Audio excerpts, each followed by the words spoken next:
Hey bolalar, bugun sizlar fish qanot qilib tepaga ko'tarilib pastga tushib ketib, yana o'z joyiga qaytib olganini bilib olasizlar. Fish o'yini 2024-yil chiqarilgan va hozirgacha davom etayotgan o'yin. Bu o'yin 7 oy davomida ishlab chiqarilgan va buni yaratgan odam Nat Nike bilan tanilgan o'yinchi. Uni gapi bo'yicha fish o'yinini u prosta hobby sifatida qilgan. Ya'ni maktabdan keyin bo'lib qolar deb bu o'yinni ishlab chiqarishni boshlagan.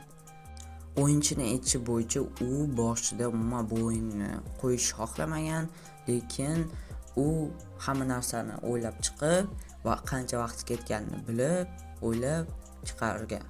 Va yana bitta qiziq fakt, u birinchi obnovleniyani o'zi qilgan. Ya'ni prostoy karta, sujet, lokatsiyalar hammasini bitta o'zi qilgan.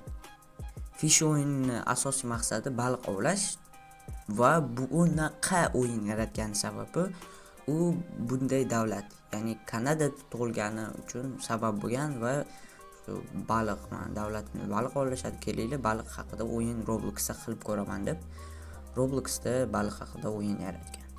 O'yin chiqishi bilan bu o'yinda 2000 ta o'yinchi o'ynagan. Eng katta savolinglar bordir. Bu o'yinni kim mashhur qildi hozirgi holatigacha? Spoiler, bu o'yinni yaratgan odam emas. Bilsanglar agar, onlayn juda ham ko'tarilib ketmagan boshida, prosta bilingan xolos. Ya'ni bu mashina o'yin bor ekan, kimdirlar eshitgan, kimdirlar eshitmagan bo'lgan. Shu o'yinni yaratgan odam sal-pal obnovleniyalar chiqargan 3 oy davomida, kichkina bug fixlar chiqargan va onlayn sal-pal bo'lsa ham ko'tarilgan. Mana obnovleniyalarni dastidan. O'yin yaratuvchisi butun oylarni o'yinga ketkazgan, ammo bu juda ham katta yomon bo'lgan uning uchun. Chunki u o'zini hayoti bilan shug'ullanish kerak edi, kelajak haqida o'ylash kerak edi. Bitta o'yinda qolmaslik kerak edi. Va Dubik Studiodan taklif keladi. Dubik Studio esa fish yaratgan odamga uni o'yinni sotib olishga maslahat beradi va Nat, ya'ni fish o'yini yaratuvchisi bunga rozi bo'ladi va o'zini Discord serverida yozadi. Ozmincha vaqt ichida bu o'yin o'zgarib ketishi mumkin. Men bu o'yinga sal-pal bu narsani qo'shishim mumkin, ammo katta qismi Dubik Studioga berdim, sotdim, shunaqa degan. Bu so'zlardan keyin Nat, ya'ni fish o'yini yaratuvchisi o'yinni update qilishdan butunlay emas, ammo to'xtatadi va Dubik Studioga hamma narsani o'tkazadi. Nat serverida, Discord serverida bitta odam paydo bo'ladi va u Dubik Studio kompaniyasi rahbarlaridan biri. Va shunday deydi, update chiqarildi va shunaqa qilib update ham chiqaradi. Dubik Studio sotib olgan kompaniya update chiqaradi va ko'plarga bu update yoqmaydi. Ko'plar yomon kommentlar yozishadi, ko'plar yomon smileylar qo'yishadi. Ko'plarga yoqmaydi, qisqa qilib aytganda. Bu update fish yaxshi qildi ham desa bo'lardi hozircha.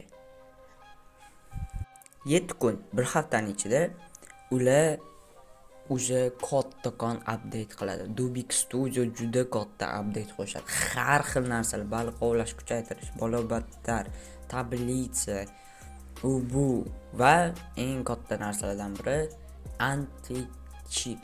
Bu o'yinda oldin anti-cheat bo'lmagan, ya'ni cheatlar juda ham ko'p bo'lgan va shuni orqasidan ham yana plus obnovleniyadan keyin juda katta onlayn bo'ldi, ya'ni 200 mingtagacha o'yinchilar bir vaqt o'ynashar edi.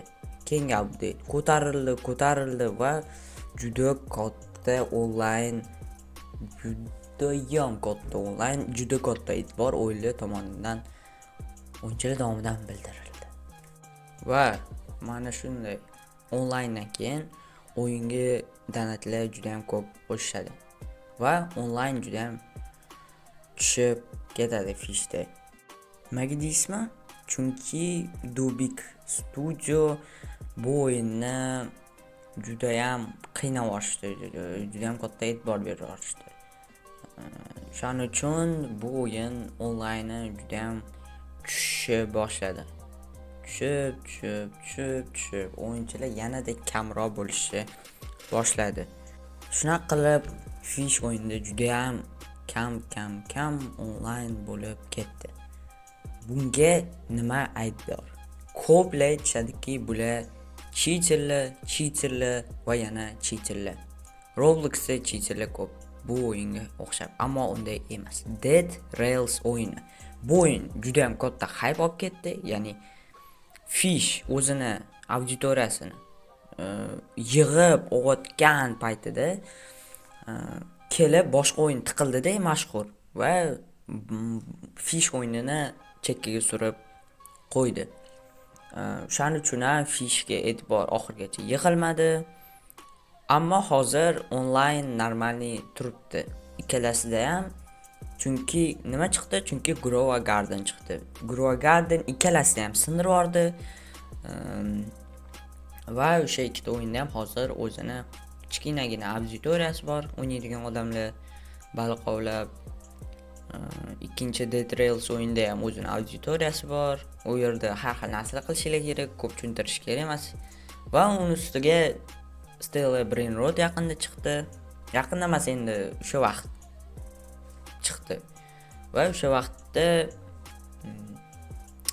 bularni hammasini yanada kamroq e'tibor bilan qoldirdi. Fish bilan Dead Rails mana shu ikkita o'yin bosib oldi. 3 oy ichida fish o'yini o'ldi desa ham bo'ladi, ammo hali ham o'zini auditoriyasi turibdi. Mana shunday kichkinacha hikoyacha chiqdi fishda. Mayli, hammaga omad va hammaga xayr.